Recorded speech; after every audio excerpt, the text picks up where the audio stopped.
সূরা ফাতিহা 7 বার পড়বেন, 7 বার পরে পানিতে ফু দিবেন। রাত 3টা বাজে আপনার বিবি হঠাৎ অসুস্থ, আপনার বিবি সন্তান সম্ভবা এই মুহূর্তে রাত 3টায় কোনো হুজুরে পাবেন না, ওনারা ঘুমায়, ইমাম সাহেব মুয়াজ্জিন সাহেব ঘুমায়। আপনার বাচ্চাটা রাত 3টা 4টার দিকে কান্নাকাটি শুরু করছে, তখন কোনো ইমাম সাহেব খতিব সাহেবকে পাবেন না, তারা ঘুমাচ্ছে।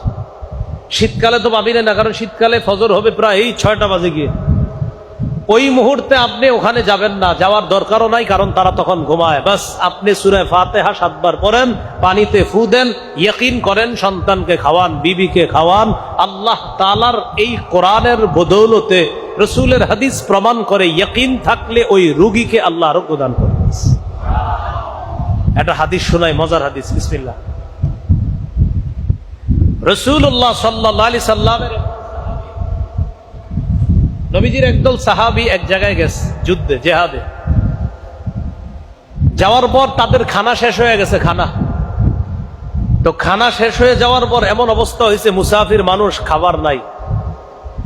পাশে খ্রিস্টান পল্লী আছে, তাদেরকে গিয়ে বললেন যে আমাদের একটু খাবার দাবারের ব্যবস্থা করা যাবে কিনা। খ্রিস্টানরা সরাসরি না করে দিল, না, আমরা তোমাদের কোনো খাবার দাবারের ব্যবস্থাপনা করতে পারবো না। ইতিমধ্যে তাদের নেতা যিনি, ওই নেতাকে বিচ্ছু কামড় দিস।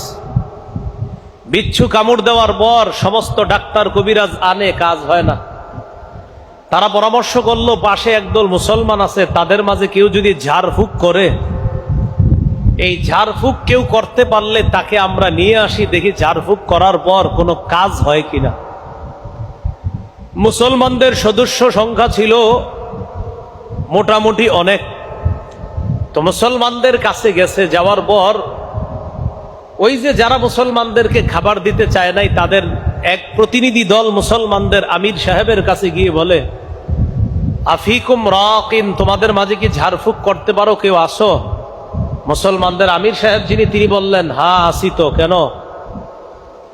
আমাদের নেতাকে বিচ্ছু কামড় দিছে, একটু আসো ঝাড়ফুঁক করবা। আমির সাহেব বললেন, না, করব না। কি বললেন? করব না। কেন? খাওয়ান দিছো? খাবারের ব্যবস্থা করছিলা? কয় না। তো ঝাড়ফুঁক করবো কি লেগে? তারা বলল, যদি ঝাড়ফুঁক করো, আমাদের নেতা যদি ভালো হয়ে যায়, 30টা বকরি দিব।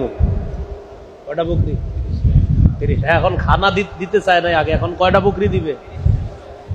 আমির সাহেব গেছে, যাওয়ার পর কি জানি পড়ছে, পইরা নেতারে ফু দিছে। আল্লাহর কি কুদরত, নেতা ভালো হয়ে গেছে। বকরি পাইছে, পাওয়ার পর সাহাবায়ে কেরাম চিন্তিত হয়ে গেলেন, ঝাড়ফুঁক কইরা বকরি পাইলাম, এখন খাওয়া যায় যাচ্ছে কিনা এই মাসালা তো জানি না, চলো নবীজির কাছে যাই। সাহাবীরা নবীজির কাছে গেলেন, ইয়া রাসূলুল্লাহ, ঝাড়ফুঁক করলাম, বকরিও পাইলাম, তারা খাওয়ান দিতে চায় নাই। পরে আমি শর্ত দিয়া ফু দিছি, পরে খাওয়ান দিছে, মানে বকরি দিছি। হুজুর, এই বকরি খাওয়া যায় যাচ্ছে? নবীজি বললেন, তোমরাও খাও, আমার জন্য রাখো। কি বললেন? তোমরাও খাও, আমার জন্য রাখো। এখান থেকে একটা মাসালা, ফুটু দিলে টাকা পয়সা জায়েজ আছে, মানে আমারে দেওয়া লাগবে না, কথা বললাম আর কি। এখান থেকে একটা মাসালা, যে ফু দিলে আপনার ওই যে হাদিয়া দেওয়া, এটা জায়েজ আছে। তাহলে রাসূল সাল্লাল্লাহু আলাইহি সাল্লাম ওই ফু দেওয়ার যে হাদিয়া পেয়েছেন, সাহাবায়ে কেরাম তারাও খেয়েছে। নবী বললেন, তোমরাও খাও, ওয়ালি সাহমুন, আমার জন্য এক অংশ রেখে দিও।